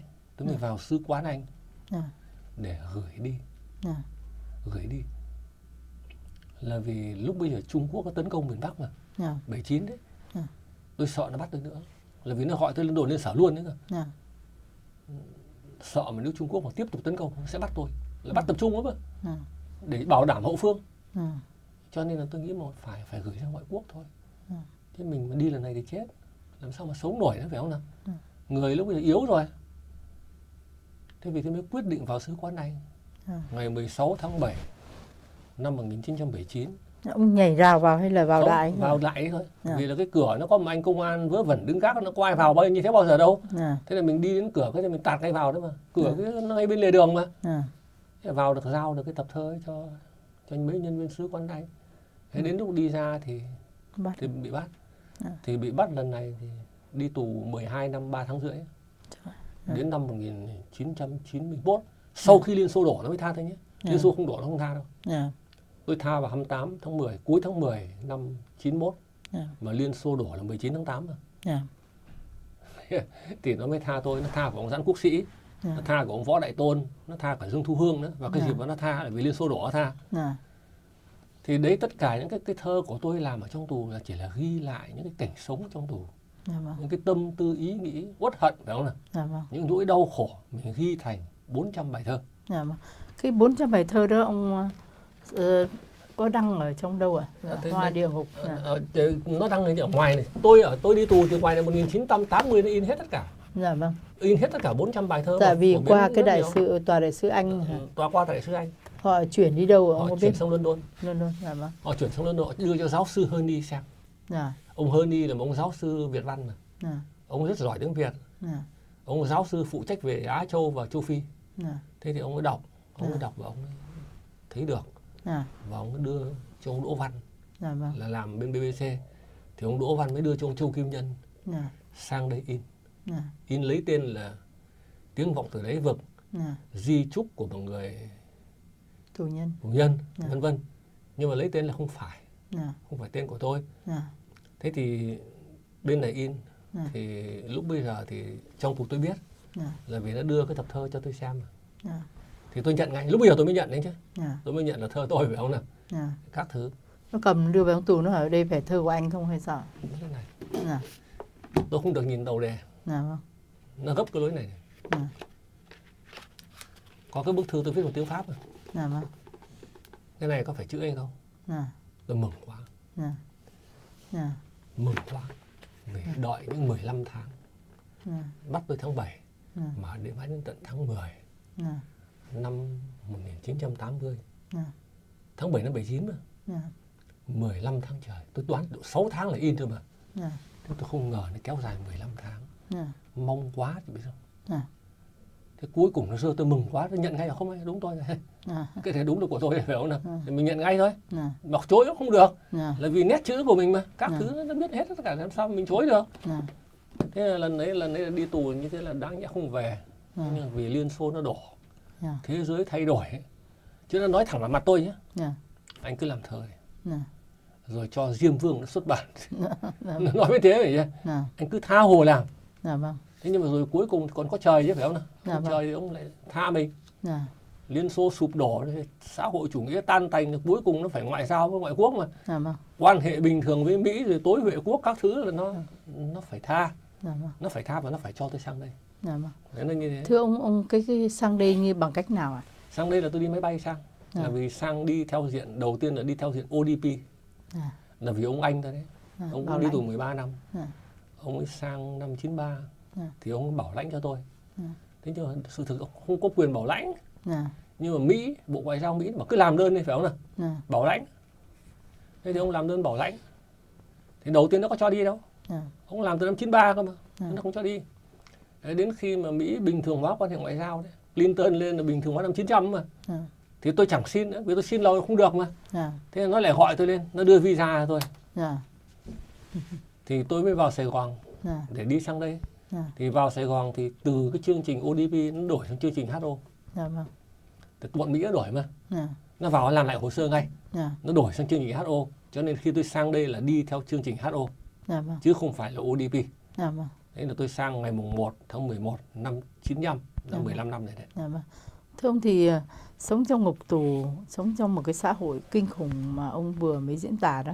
Khi mà ông bước chân sang nước Mỹ thì cái cảm tưởng đầu tiên của ông thấy nó như thế nào? Sự thực mà nói thì tôi cũng thấy nó bình thường thôi. Là vì lúc trẻ mình mơ đi đó phải không nào?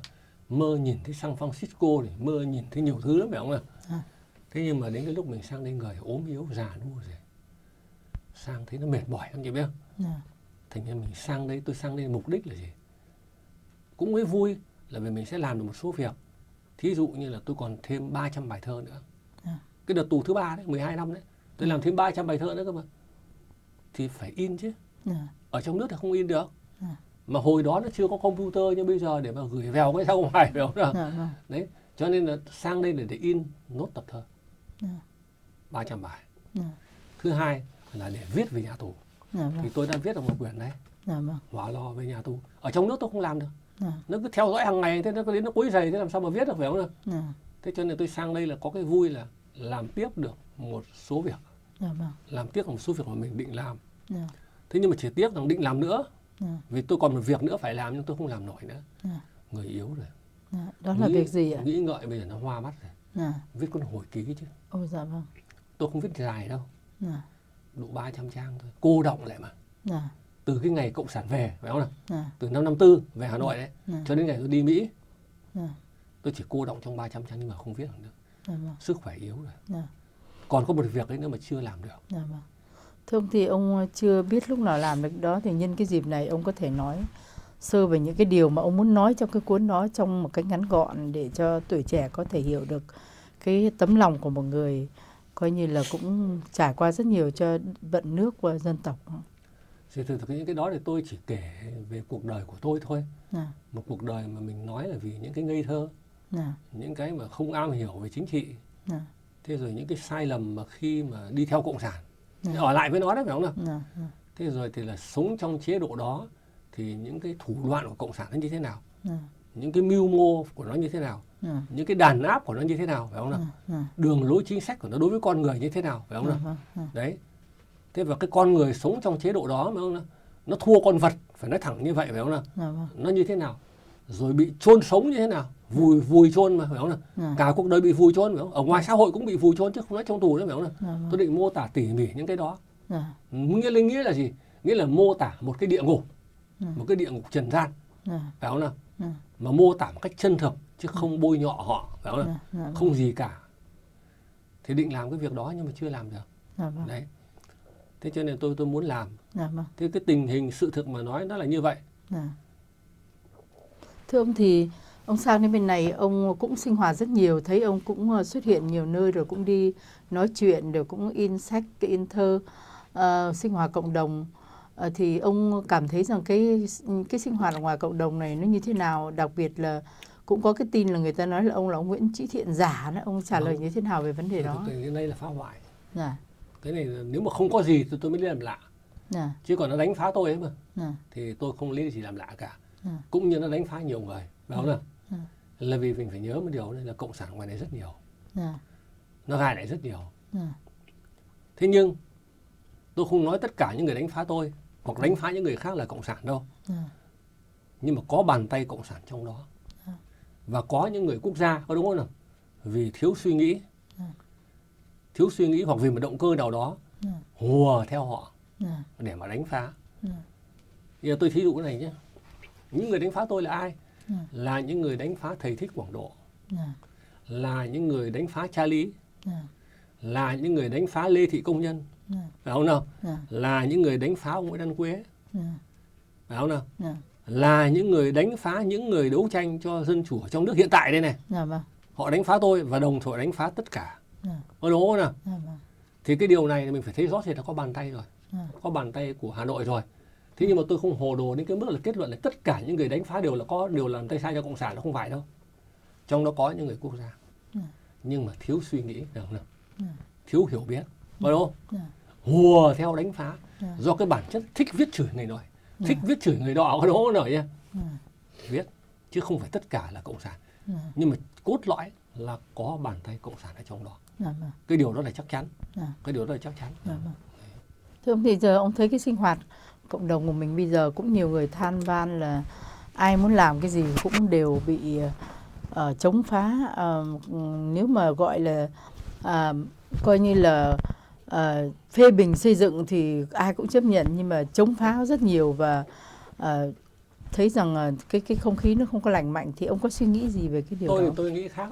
Đây là cái xã hội tự do. Mình phải thấy như thế mới được. Cho nên là những cái chuyện mà lại thứ nhất là tự do, mà thứ nhất là đã có Cộng sản ở đây, nó phải nói thẳng như thế, phải không nào?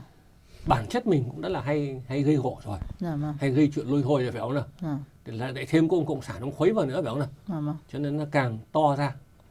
Thì nó là một cái thế giới tự do mình phải chấp nhận thôi. Chứ cái việc mà mình làm thì mình cứ làm chứ. Đâu có thể vì những cái đó mà mình không làm. Mà hơn nữa này tôi đi nhiều, tôi cũng giao thiệp nhiều, tôi biết đồng bào của mình mà ở ngoài ngoại tốt lắm. Đa phần họ biết đấy chị ạ. Họ biết những ông nào làm bậy, phải không nào? Biết những ông nào nói láo nói lếu, phải không nào? Họ biết chứ không phải không đâu. Cho nên là những cái đó mình đừng vì những cái đó mà mình nản lòng. Tôi sở dĩ dạo này tôi ít đi đâu là vì tôi ốm thôi, chứ tôi không nản đâu. Việc nó chửi nó cứ chửi, phải không nào? Tôi sang đến từ hồi tôi chưa bước chân sang đến nó chửi rồi cơ mà. Sang đến nó tiếp tục nó chửi nữa, phải không nào? Mà có những ông mang tiếng là người quốc gia mà chửi rất vô lý, phải không nào? Thí dụ tôi sang vào ngày 1 tháng 11, các ông đặt vấn đề này chứ. Tại sao lại sang vào ngày ông Diệm bị chết? Sang Mỹ vậy. Tại sao lại đến Mỹ vào ngày 1 tháng 11 là ngày... Mình đâu có định được cái ngày đó. Là ngày Tổng thống Mỹ thế vậy. Ngày Tổng thống Hoa Kỳ là Tổng thống Ngô Đình Diệm bị sát hại. Đây đúng là một cái âm mưu của CIA với Cộng sản đưa ông này sang đấy. Thí dụ những cái chửi bới long quăng thế ai người ta tin, phải không nào? Thế nhưng mà theo tôi nghĩ những cái người mà làm việc không sợ chửi bới. Bây giờ thì Obama chẳng bị chửi là gì, đúng không? Ông Bush cũng bị chửi, chửi nặng nề chứ, phải không nào? Xã hội tự do mà, tránh sao được. Thế cho nên là cái số mà như thế mà nó là thiểu số. Thế còn đại đa số đồng bào đấy thì rất tốt. Họ am hiểu, phải không nào? Họ am hiểu và họ có hiểu biết của họ, chứ họ không dễ dàng mà bị lừa đâu. Đấy, thế cho nên là mình sống là sống với cái đa số đó. Mà hơn nữa là việc mình làm thì mình phải làm. Mình làm ở đây, chúng tôi làm ở đây có bây giờ còn hy vọng cái gì nữa đâu. Từ trẻ tôi chẳng hy vọng làm chính trị chị ạ. Cũng không hy vọng là sau này về nước rồi làm quyền chức nọ kia, không có, cái đó không có, phải không nào? Mà bây giờ cũng sắp chết đến nơi thì cũng chỉ là hy vọng làm thế nào mà giúp cho trong nước những người đấu tranh đấy, giúp cho những người đấu tranh họ có can đảm đấu tranh về tinh thần, về vật chất, phải không nào? Giúp được phần nào hay phần đấy, góp cái tiếng nói của mình vào với họ, đưa cái tiếng nói của họ đi. Họ bị bắt thì làm thế nào cho thế giới can thiệp cho họ, giúp đỡ cho gia đình họ, phải không nào? Để cho cái phong trào trong nước nó dâng lên. Những người cộng sản thức tỉnh thì mình khuyến khích họ ở đâu nào? Họ đâu có giống mình. Ông Trần Độ làm sao không giống tôi đâu, phải không nào? Ông theo đảng cả đời, phải không nào? Nhưng mà khi ông ấy lên tiếng đòi dân chủ, phải không nào? Phản đối cái chế độ bây giờ, mình phải ủng hộ chứ. Ủng hộ, nhiệt tình ủng hộ ra đằng khác. Thì làm cái việc đó là để giúp cho trong nước nó nhanh chóng thay đổi, dân chủ hóa, phải không nào? Mong ước chỉ có thế thôi. Mà tôi cũng chỉ muốn trong nước bây giờ được dân chủ hóa, con người có tự do, phải không nào? Chính quyền là do dân bầu lên, chỉ mong có thế thôi, chứ không mong cái gì khác cả, phải không nào? Thế nhưng mà muốn cái đó ấy, thì mỗi người một tay. Cá nhân đừng nghĩ là không quan trọng đâu. Nhiều cá nhân thì nó thành lực lượng, đúng không nào? Trong nước cũng vậy thôi, ngoài này cũng vậy. Thành ra cái sức của mình làm ở đến đâu, mình làm đến đó, góp phần nhỏ vào, rất nhỏ vào trong cái công cuộc dân chủ hóa đất nước. Nhưng mà nhớ một điều, hàng bao nhiêu triệu cái nhỏ thì nó thành cái to, đúng không nào? Thưa ông, muốn có câu hỏi là ông là một người trí thức miền Bắc, ông vào đây rồi cuối cùng ông ở sau bên này, thì ông nghĩ gì về cái chính sách của người Mỹ trong chiến tranh Việt Nam? Người Mỹ về chiến tranh Việt Nam thì tôi nói thật với họ, họ sai lầm từ đầu. Chúng tôi ở miền Bắc thì thâm thiế lắm. Đánh nhau với Cộng sản. Mỹ là gì? Là sốt ruột. Người dân Mỹ không bao giờ đánh nhau lâu đâu. Đánh nhau ở Triều Tiên mới có 2-3 năm, phải không nào? Thì ông ứng cử Eisenhower mà, đến ứng cử muốn thắng ấy, đã phải hứa là rút quân, đã phải hứa là hòa bình, đúng không nào? Thì mới thắng nổi, mà mới đánh sau có 2-3 năm ấy. Từ năm 50 đến năm 53 mà, từ năm 52 ông ứng cử mà. Đánh nhau ở đâu cũng thế, nó không chịu được lâu đâu. Thế đánh nhau ở Việt Nam mà kéo từ năm 65 cho đến năm 73, phải không nào? Là 8 năm, lâu quá. Mỹ chết cũng nhiều nữa, chết gần 60.000 cơ mà, bị thương cũng nói, phải không nào? Tiền của tốn kém. Thì Cộng sản nó biết cái đó. Cộng sản nó biết cái tính của Pháp cũng như của Mỹ thôi. Và nói chung là các nước tư bản, dân nó sống sướng mà. Nó không bền bỉ, nó không chịu khổ được lâu. Cho nên Cộng sản nó nói mà 10 năm, 20 năm hoặc lâu hơn nữa. Nó nói rõ là nó biết cái đó là cái điểm yếu, cái tử điểm của anh tư bản đấy. Thế và Hồ Chí Minh nó còn nói không ạ? Các anh giết của chúng tôi 10 người. Được. Chúng tôi chỉ cần giết anh 1 người là chúng tôi thắng. Ông chết có độ mới có 59.000 thì ông la ầm bao nhiêu thứ phản đối. Mẹ nó chết hàng triệu có sao đâu, chẳng có ai nói gì cả, phải không nào? Im thiên thít cả nước, phải không nào? xác chết 300.000 ở Trường Sơn mất tích, nó không thèm báo cho thân nhân nữa, im phăng phắc phải không nào? Đánh nhau với kẻ thù như vậy phải không nào? Mà nó lại được cả cái phe xã hội chủ nghĩa giúp nữa. 300.000 quân Trung Quốc đóng ở miền Bắc mà. Thế rồi Liên Xô, Tiệp Khắc, Ba Lan, Cuba đấy chứ phải không? Bắc Triều Tiên là giúp nó hết đấy phải không nào? Tôi ở miền Bắc tôi biết mà. Mà nó quyết tâm đánh đến cùng. Hy sinh bao nhiêu cũng được. Hồ Chí Minh nói mà, đốt cháy cả Trường Sơn cũng vẫn đánh cơ mà. Lê Duẩn mặc quần đùi để mà đánh cũng vẫn đánh cơ vậy. Ông Mỹ làm sao có cái gan như vậy? Ông ấy nản lòng thoái chí phải không nào? Thế là ông tìm cách rút. Đấy là một cách đánh sai. Tại sao Cộng sản nó lại có thể đánh lâu được? Quyết định chiến tranh là do Bộ Chính trị. Có mười mấy người thôi mà. Chứ đâu có phải do nhân dân, đâu có phải do Trung ương Đảng, không phải nốt nữa. Có mấy ông trong Bộ Chính trị thôi. Nó lâu được là vì sao chứ? Tôi ở trong nước tôi tâm lý tôi biết mà. Cũng như tôi với chị ngồi đây này, có điều hòa nhiệt độ này, có hít mùa đông này, có trà uống này, cơm ăn nước rót, các món có người dọn ra này. Trong khi để cho người khác đánh nhau mà, tôi với chị nói với nhau dễ kiên quyết lắm phải không? Đánh 10 năm nữa cũng được, 20 năm nữa cũng được, có đúng không nào? Tôi với chị với gia đình chỉ có việc gì đâu. Chúng nó là thế rồi nhá, vẫn ngồi ung dung một chỗ mà. Còn chết dân đâu có sợ. Thế mà anh đánh nhau với nó, anh không đánh cho miền Bắc, có nghĩa nó hoàn toàn yên ổn.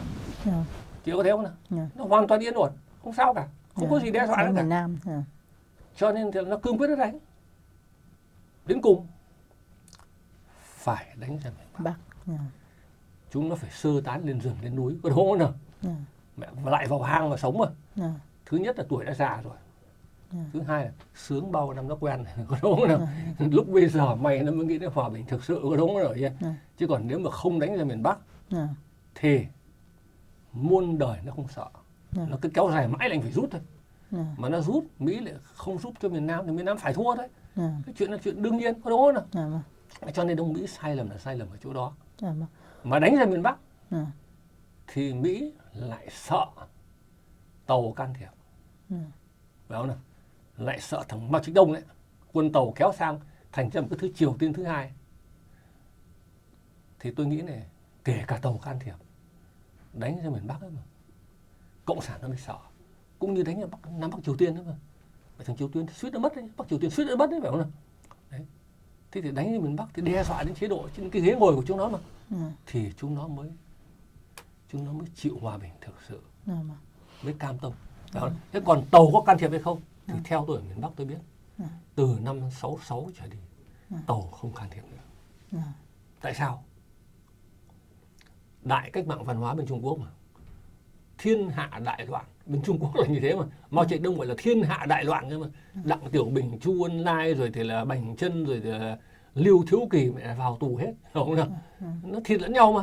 20 triệu người chết trong cách mạng văn hóa. Từ 66 cho đến 76 là khi Mao Trạch Đông chết, phải không nào? Đất nước Trung Quốc tan hoang, loạn lạc. Nếu mà Mỹ mà tổ chức cho quân đội miền Nam đánh ra mà, nhân dân miền Bắc nó chán đến tận cổ rồi. Ra là nó theo ngay, phải không nào? Ra là nó theo ngay, đi đến đâu là dân ủng hộ đến đó ngay. Tôi bảo chắc chắn là như thế, phải không nào? Đang đói khổ như thế, kìm kẹp như thế, ai cũng uất hận, phải không nào? Thì cái miền Bắc lôi thôi to.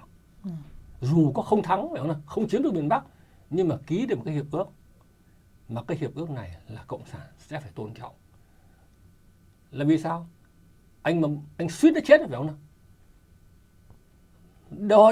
Đe dọa ngay đến cái địa vị của anh mà. Đánh như thế thì mới có thể có hòa bình được, mới giữ được miền Nam. Thưa ông, thì cái ngày 30 tháng 4 năm 75 đó, ông đang nằm trong tù ạ? Đúng rồi.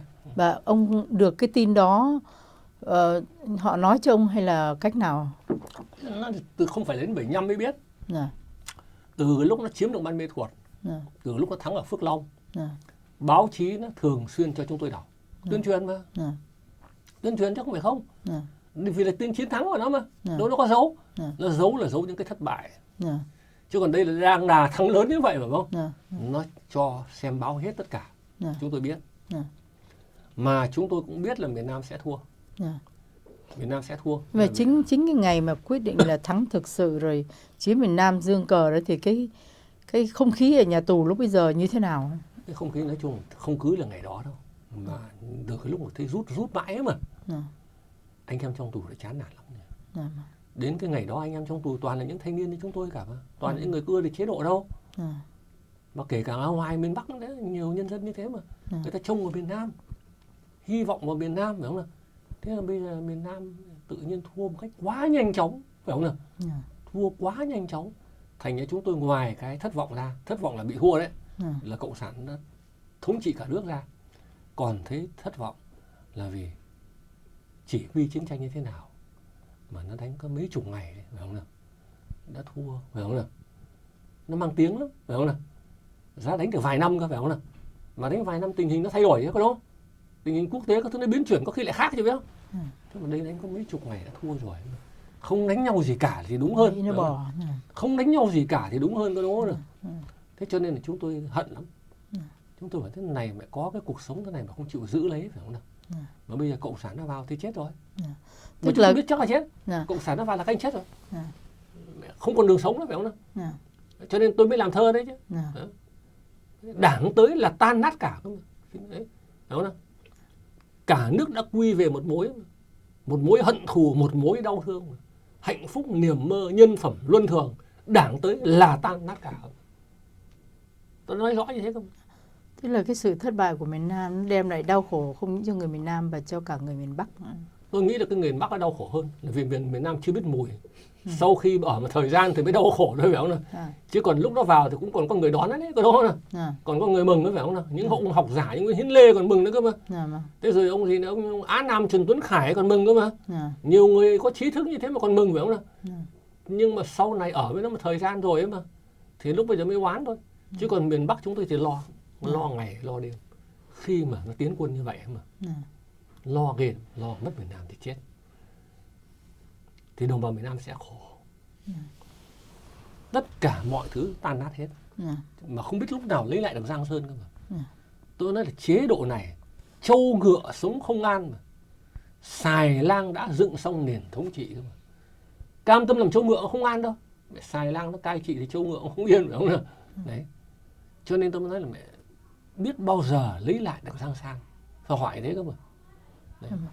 Thưa ông, cái câu hỏi của ông nó bây giờ nó dẫn đến sang cái phần câu hỏi cũng gần đến cuối rồi đó, là ông nghĩ rằng cái giới trẻ của hải ngoại của mình bây giờ như thế nào, và sau đó là giới trẻ của Việt Nam ở trong miền Nam như thế nào, liệu họ có đem lại Giang Sơn, họ có lấy lại được Giang Sơn với tự do dân chủ không?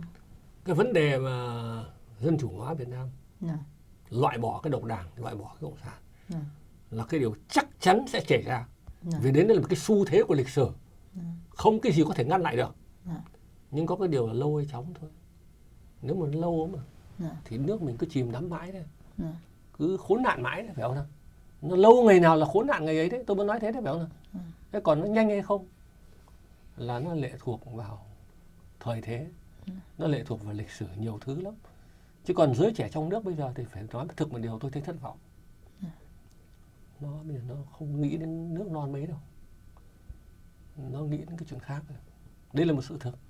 Tôi hỏi nhiều người trong nước mà, tôi ở ngoại quốc 15 năm rồi, nhưng tôi hỏi rất nhiều người sống trong nước ra đây mà chúng nó không nghĩ gì đâu. Chúng nó nghĩ đến ăn chơi. Thằng có tiền thì nghĩ đến ăn chơi mà, thằng không có tiền thì nghĩ đến cách làm tiền, có đúng không nào?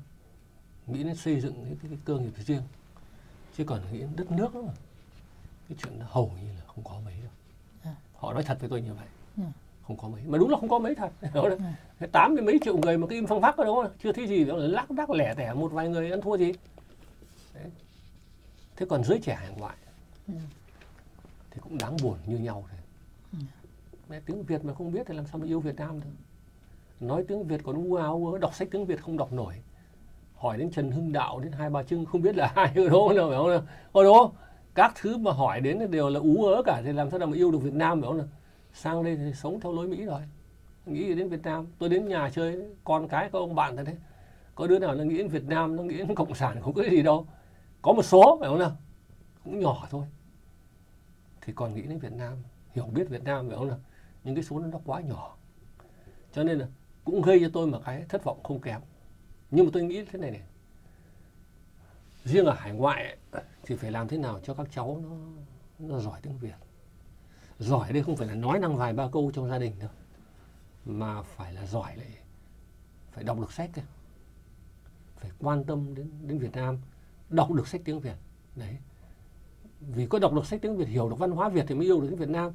Chứ anh đã không biết tiếng của ngôn ngữ mẹ đẻ thì không thể nào yêu được tiếng mẹ đẻ, không thể nào yêu được nước Việt Nam đâu. Đấy là cái nhiệm vụ tối cao để mà làm như thế đấy. Dù cộng sản sau này không còn, một xã hội dân chủ rồi, mà những cái vị sống ngoại quốc đó cũng nên giữ cho con mình đừng mất gốc, phải không nào? Vì con mà bản thân mình, thí dụ cô gái 25 tuổi không nói được tiếng Việt, nói ú ớ, nói chuyện với nhau toàn tiếng Anh, đến đời con cô ấy thì thôi là mất hẳn cái con gì nữa, có đúng không nào? Mất hẳn gốc ấy. Cái đó là một cái nguy cơ, cái nhiệm vụ to lớn nhất là phải cho giới trẻ nó giỏi tiếng Việt, rồi muốn nói cái gì thì nói, phải không nào? Thế còn trong nước thì phải dành cho bằng được cái quyền tự do ngôn luận. Bây giờ nhờ internet cũng khá đấy, có một số người nó quan tâm qua internet, không ngăn chặn được mấy mà nó đọc tin tức nọ kia, nó cũng giác ngộ ra nhiều, cái đó phải công nhận như thế. Thế nhưng mà nó vẫn giới hạn lắm. Nhiều người vào internet thì 100 người may mới có vài người để đến chính trị thôi, chứ còn nó mở internet theo dõi những cái khác cơ, chứ nó không theo dõi chính trị đâu. Thực tế trong nước có như thế đấy. Thế cho nên là cần phải có tự do ngôn luận. Khi có tự do ngôn luận trong nước ấy, mà cái này phải giành lấy nhé, không phải nó cho đâu, vì nó nguy hiểm lắm. Cộng sản nó sống bằng lừa dối mà. Độc tài nào cũng sống bằng lừa dối, còn độc tài nào cũng sợ tiếng nói. Thế vì thế mình phải giành đấy. Khắp nơi phải giành lấy. Cứ tự do ra báo, tự do viết truyền đơn, tự do in báo, bắt người nọ người kia nổi lên, đúng không? Khi mà rất nhiều nơi nó xảy ra như vậy rồi mà hết đàn áp, có đúng không? Không đàn áp nổi nữa. Bên Liên Xô cũng thế đấy chứ. Khi Gorbachev vừa mới hé ra một cái, khắp nơi nó ra báo, làm sao mà đóng cửa nữa. Khắp nơi nó hội họp, nó thành lập một câu lạc bộ mà. Không phải chỉ có một vài nơi thì nó còn đàn áp được. Đấy toàn Liên Xô, phải không nào? Nó làm như thế. Phải có cái sự đoàn kết, làm sao vận động được như thế thì giành cái tự do ngôn luận. Mà có tự do ngôn luận rồi nào báo chí, nào truyền hình, phải không nào? Hội thảo, các thứ nó mới thức tỉnh nhân tâm, làm cho giới trẻ và mọi người thấy rõ cái tội của cộng sản, có đúng không? Đối với dân tộc, cái tội từ khi nó thành lập năm 1930 đến bây giờ, lúc bây giờ quần chúng, phải không nào, mới có cái sức mạnh để mà xóa sổ cho nó đi, phải không nào, thay bằng cái chế độ dân chủ đấy. Chứ còn không thì khó khăn lắm. Mà đặc biệt quan trọng là những người cộng sản phản tỉnh, họ đánh từ bên trong.